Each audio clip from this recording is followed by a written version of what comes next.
Assalamualaikum Ustaz, Assalamualaikum warahmatullahi wabarakatuh. Saya ingin bertanya, ana urid dan as'al, apakah boleh kita baca Al-Quran pada saat sholat malam? Hukumnya gimana Ustaz?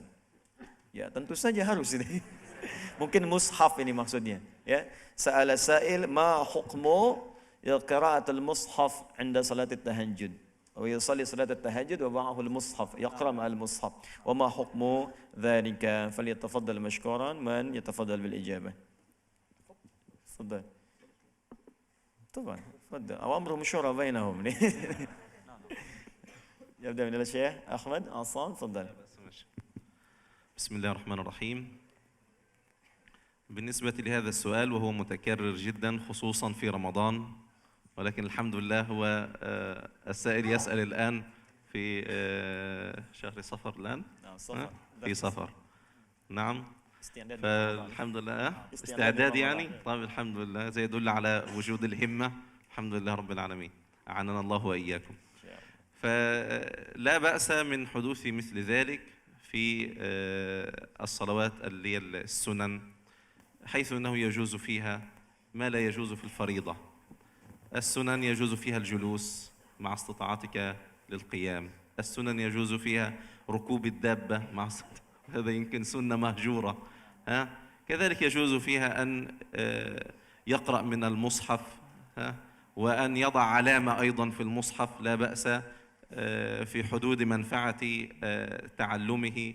وكان بعض الصحابة وبعض العلماء يستعين على الليل في قراءة القرآن وفي القيام بالقرآن، فإذا وجد مسألة علمية تحتاج إلى بحث أو تعينه على دليل ما، وضع علامة وهو يصلي أو إشارة فيها، فلا بأس من ذلك. لكن إذا كنا نصلي جماعة في مسجد يعني أو في رمضان يعني، فالأولى طبعا أن يكون الإمام حافظا حتى يكون قدوة للآخرين. نعم. Baik, Allah ibarik fikum. Beliau menyampaikan jawaban. Ini bertanya apa hukumnya pegang mushaf waktu sholat, khususnya tahajud. Ya, beliau menyampaikan tahajud itu masuk dalam sholat sunnah, dan ada perbedaan khusus yang spesial antara sunnah dengan fardu, yang tidak berlaku kemudian di sholat fardu bisa berlaku di sholat sunnah. Ya, misal dalam sholat fardu orang yang mampu berdiri tidak boleh duduk. Ya, tidak boleh duduk dan bisa dianggap batal sholatnya. Adapun dalam sholat sunnah dia bisa duduk. Ya, jadi yang tidak berlaku di salat fardu boleh berlaku di salat sunnah. Dalam salat fardu misalnya ketika Anda salat tidak bisa Anda memegang mushaf. Ya, apalagi dalam salat sendirian, apalagi jadi imam misalnya. Dalam salat sunnah itu diperkenankan jika ada di dalamnya maksud-maksud tertentu yang membantu kemudian kekhusyuan salat atau membantu amalan-amalan kita yang di luar itu yang sedang ditargetkan. Misal, Anda sedang targetnya ingin murajaah, kan? Anda targetnya ingin mengulang hafalan, Anda ingin menyimak bacaan imam. Dalam salat-salat sunnah itu diperkenankan, sepanjang itu tidak mengganggu kekhusyuan dalam salatnya. Namun demikian, untuk yang jadi imam maka yang diutamakan yang hafal, yang tidak megang mushaf.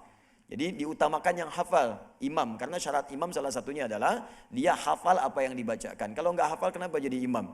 Dan supaya tambahan sedikit tidak menimbulkan persoalan di makmumnya, ya, begitu imam pegang mushaf makmumnya komentar, imam aja masih nyontek apalagi saya, gitu kan, misal. Nah, itu jadi hal-hal demikian itu bisa diutamakan. Jadi ini yang disampaikan oleh beliau, yang aula, yang paling utama adalah Anda bisa menghafalkannya. Tapi kalau itu kemudian ditujukan untuk membantu pemahaman atau target-target tertentu, dalam sunnah itu diperkenankan. Bahkan para ulama dulu, kata Syekh Ahmad Yassam, ulama-ulama dulu itu juga sering memberikan tanda pada ayat-ayat yang setengah mereka pelajari. Misal, sedang berhenti di Al-Baqarah ayat 30, diberi tanda oleh mereka.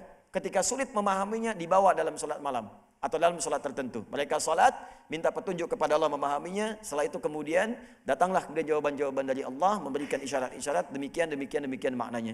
Ini banyak sekali yang dipraktikkan oleh para ulama, termasuk Al-Imam Al-Bukhari ketika akan menuliskan setiap satu dari hadisnya, maka beliau sholat terlebih dahulu, kemudian kalau tenang, beliau kemudian tuliskan untuk meneruskan tulisan hadisnya. Sebagian dituliskan di Makkah Masjidil Haram, disempurnakan kemudian di Masjid Nabawi selama 16 tahun kurang lebih.